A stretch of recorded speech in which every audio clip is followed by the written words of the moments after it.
Hello and welcome to the first virtual lecture for PBH 205 here in our summer session. Just to recap, my name is Sheila Clark. I am the instructor for the class. I've got my email here. It's a great way to reach me over the summer.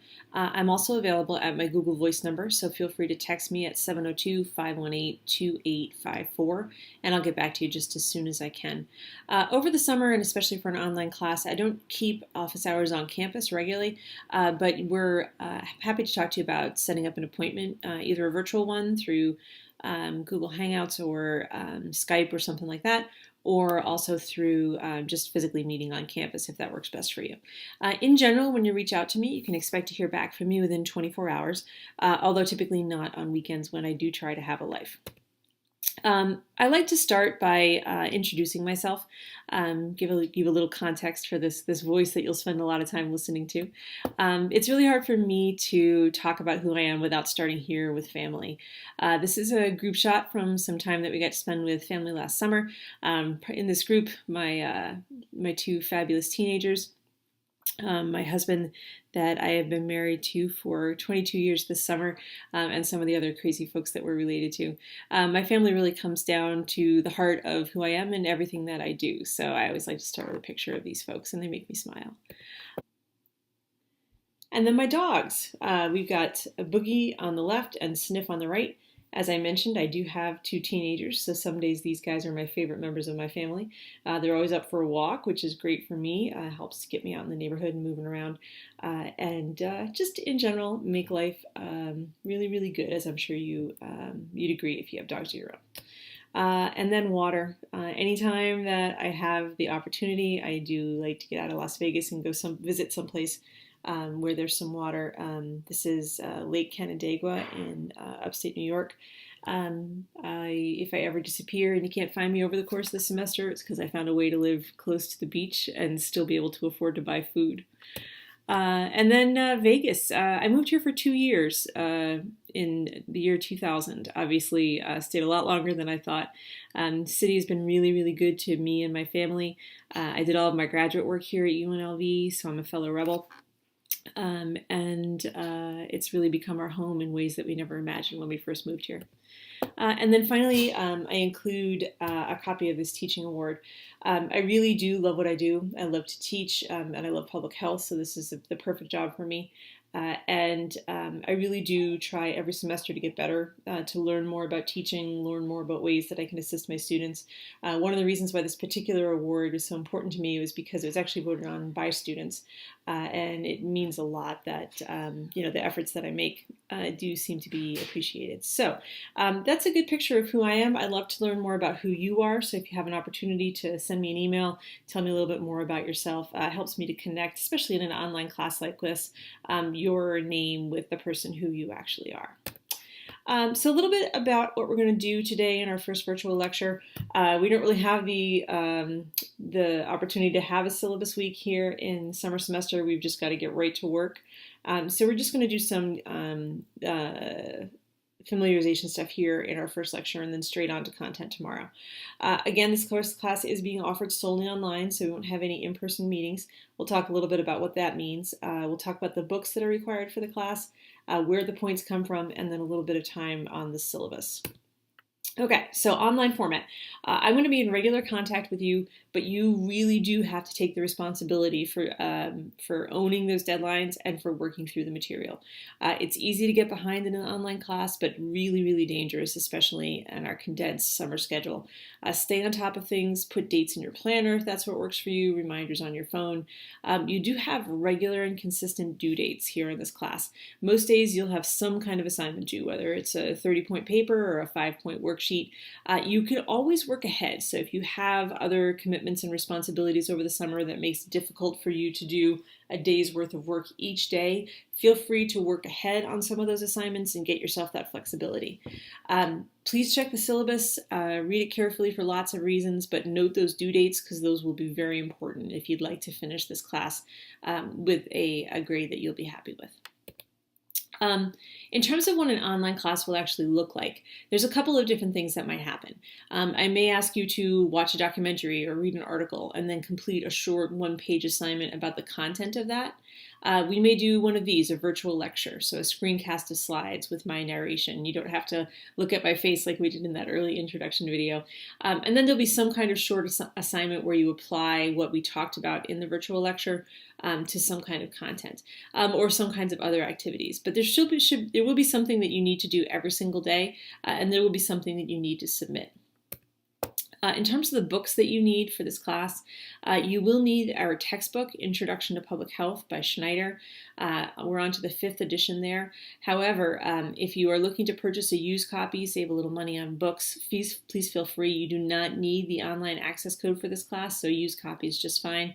And I've also heard that the 5th edition is available at the library, so feel free to check that out. Get you even a little bit more savings on that book. And then we do require you to read 2 supplemental books. As I mentioned in my introduction video, this is part of being a second-year seminar of this high commitment to reading. We'll start with The Immortal Life of Henrietta Lacks. I get really great feedback about this book from students every semester, and people often tell me that they start to read it and they can't put it down. You know, it reads like a novel, even though it's nonfiction. And then our book for the second half of our short semester here is called The Ghost Map, although you do have some choices, and we'll talk a little bit more about that when we get closer to the due date for your second reflection paper.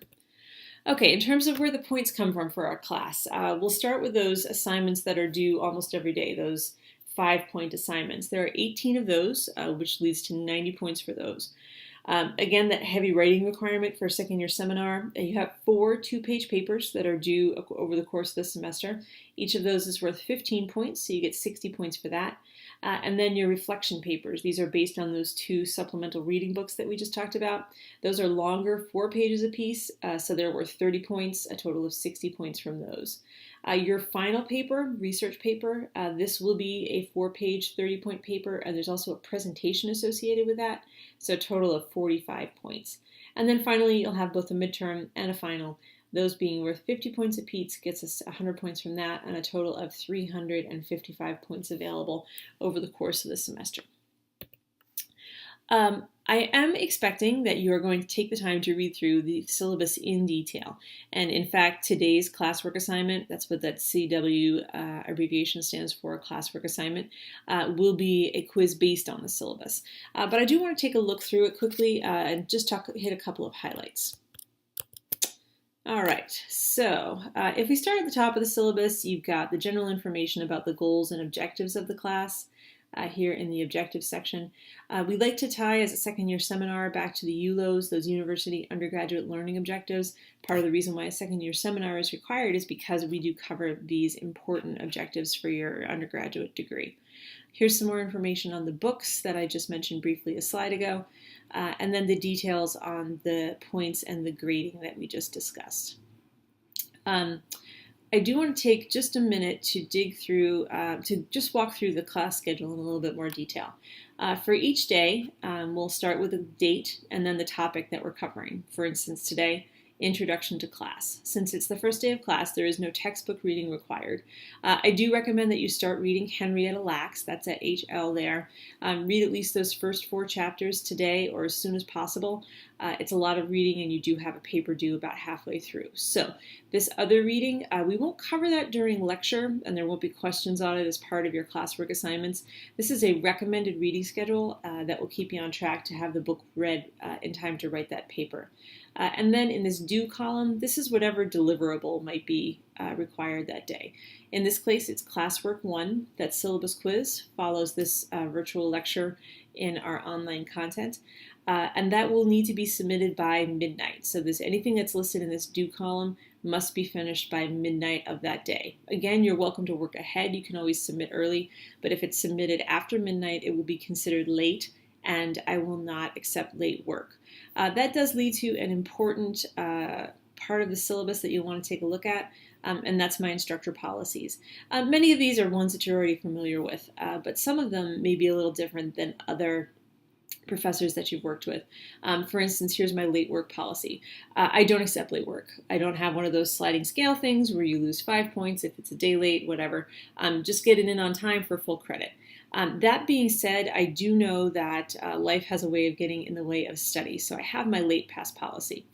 3 times over the course of our summer semester, you have the opportunity to extend your own deadline by 4 days. The way that this works is outlined in the syllabus. Basically, you'll need to send me an email before the assignment is due. It doesn't matter what the reason is. If your boss called you into work, or you had to take your dog to the vet, or it's summer and you just didn't get the work done that day, basically you can extend your own deadline by 4 days, 4 calendar days. So if you send it to me for a Wednesday assignment, that assignment would be due Thursday, Friday, Saturday, Sunday by midnight, so 4 calendar days. And as long as you have one available, you don't need to hear back from me to confirm in order to submit that work late. So it gets to be close to midnight, it's 11 o'clock, you're not going to be able to get the assignment done, you just send me an email. I will not be emailing you back at 11 o'clock at night, but you'll be able to rest assured that your deadline is extended as long as you had a late pass remaining. The details are all spelled out here in the syllabus. So again, please take the time to read that through. One last thing, I do require that all written work, all of your papers are submitted through Turnitin. The maximum score that you can have in this class is 20%. So if your originality score is greater than 20%, you won't receive credit for that work. Again, please take the time to read through the syllabus in detail. There's important information here, and it is a contract between me and you. So make sure that you take the time to look that through. Especially because today's classwork assignment will be a quiz based on that information. So just to wrap up our first virtual lecture here today, make sure you take the time to read through the syllabus and reach out with any questions, anything that you don't understand, because I will assume that you understand the content as we move forward. Please make sure that your access to Web Campus is consistent and adjust any technology needs that you may have in terms of audio equipment or whatever it might be. Obviously, as an online class, this will be very important for your success. For our next class, you will want to read chapters 1 and 2 before you come to do your classwork tomorrow. And you'll also want to look through the information in this folder on APA style. All papers in our class need to be submitted in APA style, so there's important information in that folder. Make sure that you're getting Web Campus email. That will be how I do due date reminders and that sort of thing. So you won't get the benefit of those announcements unless you're getting Web Campus email to an account that you use consistently. And then, of course, make sure you start reading Henrietta Lacks. As I mentioned, it's a lot of work. Every day we fit in what takes approximately a week over the course of the regular semester. So I plan to set aside several hours a day for this class. Again, please reach out with any questions. I'm looking forward to working with you, and I hope that you have a great day.